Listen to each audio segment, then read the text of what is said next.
Good morning. This is the Paradise Unicorn Priestess bringing you day 75 of A Course in Miracles, the In translation, where we use female words. This would be March 16th if you are starting at the beginning of the new year. The two evaluations. God's will is your salvation. Would she not have given you the means to find it? If she wills you to have it, she must have made it possible and easy to obtain it. Your sisters are everywhere. You do not have to seek far for salvation. Every minute and every second gives you a chance to save yourself. Do not lose these chances, not because they will not return, but because delay of joy is needless. God wills you perfect happiness now. Is it possible that this is not also your will? And is it possible that this is not also the will of your sisters? Consider then that in this joint will you are all united, and in this only. There may be disagreement on anything else, but not on this. This, then, is where peace abides, and you abide in peace when you so decide.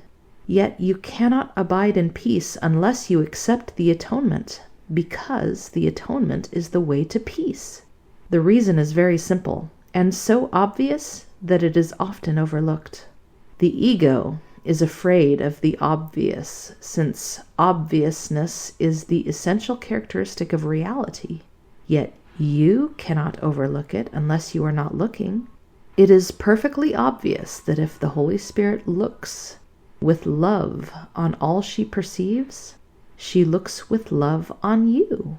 Her evaluation of you is based on her knowledge of what you are. And so she evaluates you truly. And this evaluation must be in your mind, because she is. The ego is also in your mind because you have accepted it there. Its evaluation of you, however, is the exact opposite of the Holy Spirit's, because the ego does not love you. It is unaware of what you are and wholly mistrustful of everything it perceives, because its perceptions are so shifting. The ego is therefore capable of suspiciousness at best and viciousness at worst. That is its range. It cannot exceed it because of its uncertainty, and it can never go beyond it because it can never be certain. You then have two conflicting evaluations of yourself in your mind, and they cannot both be true. You do not yet realize how completely different these evaluations are, because you do not understand how lofty the Holy Spirit's perception of you really is. She is not deceived by anything you do, because she never forgets what you are.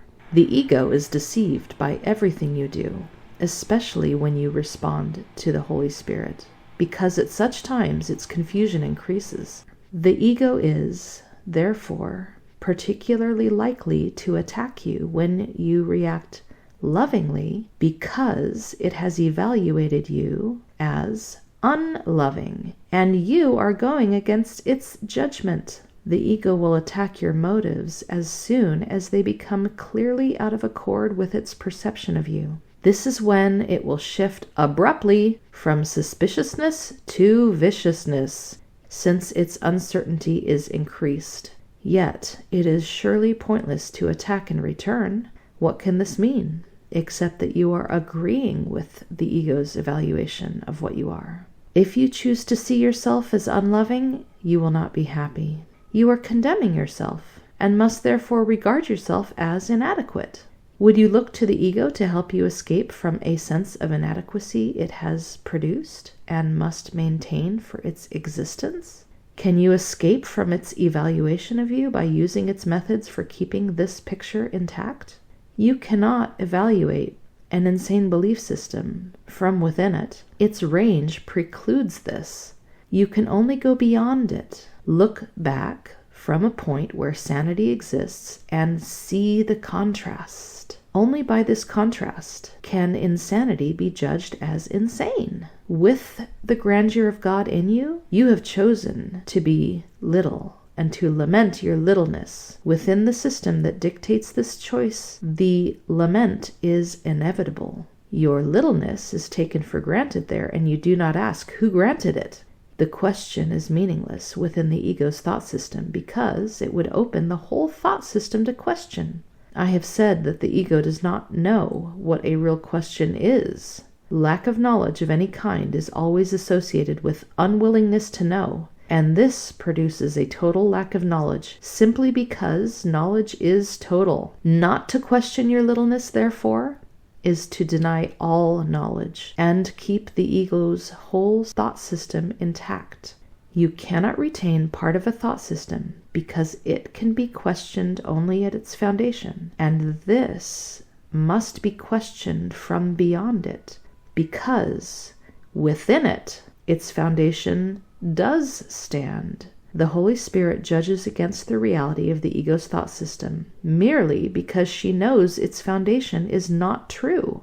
Therefore, nothing that arises from it means anything.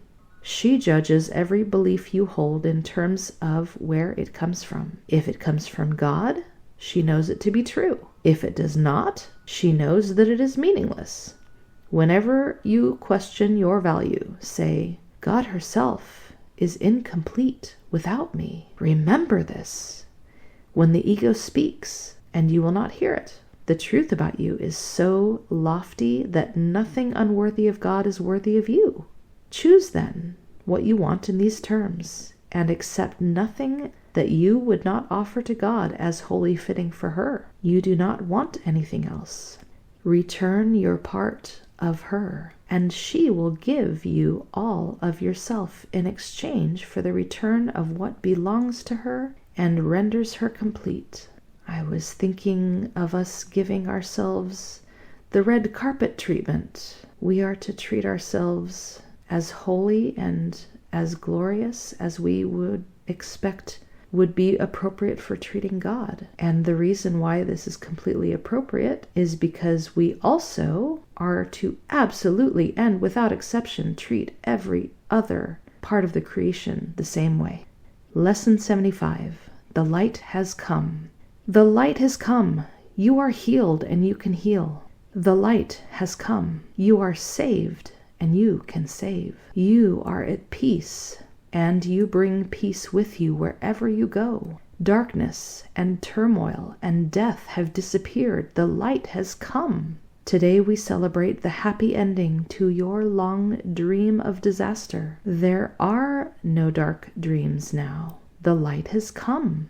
Today the time of light begins for you and everyone. It is a new era in which a new world is born. The old one has left no trace upon it in its passing. Today, we see a different world because the light has come. Our exercises for today will be happy ones in which we offer thanks for the passing of the old and the beginning of the new. No shadows from the past remain to darken our sight and hide the world forgiveness offers us. Today, we will accept the new world as what we want to see. We will be given what we desire. We will to see the light. The light has come. Our longer practice periods will be devoted to looking at the world that our forgiveness shows us. This is what we want to see, and only this. Our single purpose makes our goal inevitable. Today, the real world rises before us in gladness, to be seen at last. Sight is given us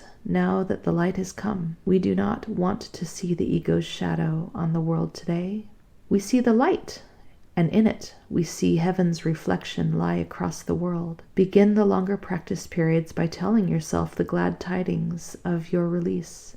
The light has come. I have forgiven the world. Do not dwell upon the past today. Keep a completely open mind, washed of all past ideas and clean of every concept you have made. You have forgiven the world today. You can look upon it now as if you never saw it before. You do not know yet what it looks like. You merely wait to have it shown to you. While you wait, repeat several times, slowly and in complete patience. The light has come. I have forgiven the world. Realize that your forgiveness entitles you to vision. Understand that the Holy Spirit never fails to give the gift of sight to the forgiving. Believe she will not fail you now. You have forgiven the world. She will be with you as you watch and wait. She will show you what true vision sees. It is her will, and you have joined with her. Wait patiently for her. She will be there. The light is come. You have forgiven the world. Tell her you know you cannot fail because you trust in her. And tell yourself you wait in certainty to look upon the world she promised you. From this time forth you will see differently. Today the light is come, and you will see the world that has been promised you since time began, and in which is the end of time ensured. The shorter practice periods, too, will be joyful reminders of your release. Remind yourself every quarter of an hour or so that today is a time for special celebration. Give thanks for mercy and the love of God. Rejoice in the power of forgiveness to heal your sight completely. Be confident that on this day there is a new beginning. Without the darkness of the past upon your eyes, you cannot fail to see today, and what you see will be so welcome that you will gladly extend today forever. Say then, the light has come. I have forgiven the world. Should you be tempted, say to anyone who seems to pull you back into darkness, the light has come. I have forgiven you. We dedicate this day to the serenity in which God would have you be. Keep it in your awareness of yourself and see it everywhere today as we celebrate the beginning of your vision and the sight of the real world, which has come to replace the unforgiven world you thought was real. This is so beautiful. Nita Bowen has a song based on this portion of the lesson text. The light has come, and I just love hearing her music as I read. It is very inspiring. May you see the world anew with fresh eyes, all assumptions gone, and may it surprise and delight you. Until next time.